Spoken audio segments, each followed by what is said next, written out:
Captain கட்டிய தாலியை கலட்ட மாட்டேன்னு பிரேமலதா கதறி எழுதுது விஜயகாந்தோடைய குடும்பத்தாரையே மனமுருக வச்சிருக்கு. விஜயகாந்த் இறந்து இன்னோட 16 நாள் ஆயிடுச்சு. அவர் அடக்கம் செய்யும்போது கூட அவர் கழுத்தில் போட்டிருந்த செயின், அவருடைய கண்ணாடி, இது எல்லாருமே பிரேமலதா எடுத்தாங்க. இதை பார்த்த மக்கள் எல்லாருமே ஏன் அதை எடுக்கணும், அது அப்படியே அவர் அடக்கம் பண்ணியிருக்கலாமே, ஒரு கெத்தாக இருந்திருக்குமே அப்படிங்கிற மாதிரி சொல்லியிருந்தாங்க. ஒரு சிலர் என்ன சொன்னாங்கன்னா, பிரேமலதா விஜயகாந்தோடைய நினைவாக தான் இதெல்லாமே எடுத்து வச்சிருக்காங்க.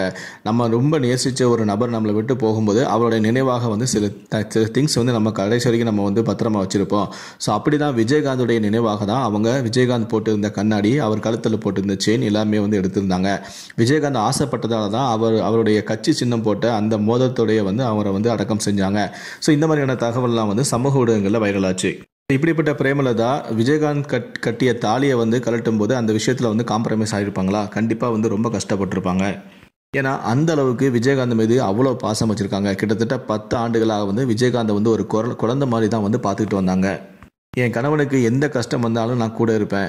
நிறைய வதந்திகள் அவர் மருத்துவமனையில் ட்ரீட்மெண்ட் எடுத்துகிட்டு இருக்கும்போது பிரேமலதா போல்டான ஒரு விஷயம் சொன்னாங்க. விஜயகாந்த் கூட நான் இருக்கேன், நான் அவ்வளோ சீக்கிரத்தில் ஏதாவது நடக்க விட்டுருவேனா, ஏன் நீங்கள் தேவையில்லாமல் வதந்திலாம் பரப்புறீங்க, அவர் கூட நான் இருக்கேன், இத்தனை வருஷமாக பார்த்து இருந்தேன்னா இப்போ அவரை பார்க்காம விட்டுருவேனா என்ன, தேவையில்லாமல் வதந்திகளை பரப்பாதீங்க அப்படின்னு சொல்லி ரொம்ப போல்டாகவும் கொஞ்சம் கலங்கியும் பேசினாங்க. அப்படிப்பட்ட விஜயகாந்த் இறந்ததுமே அவருடைய நினைவாக இருந்த பொருளையே அவங்களால கொடுக்க மனசு வராது போது அந்த தாலியை கொடுப்பாங்களா? விஜயகாந்த் முதலாக பிரேமலதாவுக்கு கொடுத்ததே அந்த தாலி தான். அவர் கழுத்தில் கட்டின அந்த தாலி தான் அவங்களுக்கு கடைசி வரைக்கும் அது மறக்காத ஒரு விஷயம். பொதுவாகவே தமிழ்நாட்டு பெண்களுக்கு தாலி சென்டிமெண்ட் ரொம்ப அதிகமாகவே இருக்கும். அவர் இறந்து இதோட 14 நாள் ஆயிடுச்சுல்ல, அதனால அவங்க வீட்டில் நடந்த அந்த பூஜையில் பிரேமலதாவுடைய தாலியை கழட்ட சொல்லியிருக்காங்க. அப்போது பிரேமலதா விஜயகாந்த் அந்த தாலியை கழட்டுற அந்த நிமிஷம் ரொம்ப கதறி எழுதியிருக்காங்க. இல்லை, நான் இதை கழட்ட மாட்டேன், அவர் போனாலும் அவர் கட்டின தாலி என் கழுத்தில் தான் இருக்கும் அப்படின்னு சொல்லி ஒரு நிமிஷம் கதறி எழுத ஆரம்பிச்சிட்டாங்க. இதை பார்த்த சுற்றி இருந்த சொந்தங்கள் எல்லாமே கண்ணீரில் மூழ்கிட்டாங்க. அதுக்கப்புறம் சுற்றி இருந்த பெரியவங்கெல்லாம் இல்லைம்மா நீ கண்டிப்பாக கழட்டணும், இது சம்பிரதாயம், இது இப்படி தான் காலங்காலமாக எல்லாருமே பின்பற்றிட்டு வராங்க அப்படின்னு சொல்லி அவங்களுக்கு ஆறுதல் படுத்தியிருக்காங்க. இந்த விஷயத்தை யாருமே மீற மாட்டாங்கம்மா, நீனும் மீறக்கூடாது, அப்படி மீறினா குடும்பத்துக்கு ஆகாது அப்படிங்கிற மாதிரி ரொம்ப சென்டிமெண்ட்டாகவும் பேசியிருக்காங்க.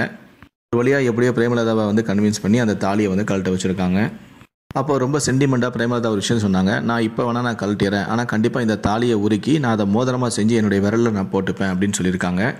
அவருடைய நினைவாக இது எப்போவுமே என்னுடைய கை கடக்கமாக இருக்கணும் அப்படின்னு சொல்லி கண் கலங்கியிருக்காங்க. இந்த விஷயத்துக்கு யாரும் தடை பண்ணாதீங்க அப்படின்னு சொல்லி பிரேமலதா கதை எழுதியிருக்காங்க. ஒரு கட்டத்தில் அவங்களுடைய குடும்பத்தார் எல்லாருமே சரிம்மா நீ நினச்ச மாதிரியே இது தாலியை உருக்கி தங்கத்தில் உருக்கி மோதிரமாக செஞ்சு நீ மாட்டிக்கோ அப்படிங்கிற மாதிரி அவங்க சொல்லியிருக்காங்க. இந்த விஷயம் தற்போது சோஷியல் மீடியாவில் வெளியாகி பலருக்கும் ஒரு சோகத்தை ஏற்படுத்தியிருக்கு. அதுவும் விஜயகாந்த் மீது ரொம்ப அன்பு வச்ச மக்களுக்கு இது பெரும் துக்கத்தை தான் ஏற்படுத்தியிருக்கு. இந்த ஒரு விஷயத்தை பற்றி நீங்கள் என்ன நினைக்கிறீங்க அப்படிங்கிறத கீழே இருக்கக்கூடிய கமெண்ட் செக்ஷனில் மறக்காமல் சொல்லுங்கள். முடிந்தளவுக்கு இந்த வீடியோவை மற்றவங்களுக்கும் ஷேர் பண்ணுங்கள். மேலும் இது போன்ற பல வீடியோக்களை பார்க்கணும் அப்படின்னு நினச்சிங்கன்னா மறக்காமல் சேனலை சப்ஸ்கிரைப் பண்ணுங்கள். நன்றி, வணக்கம்.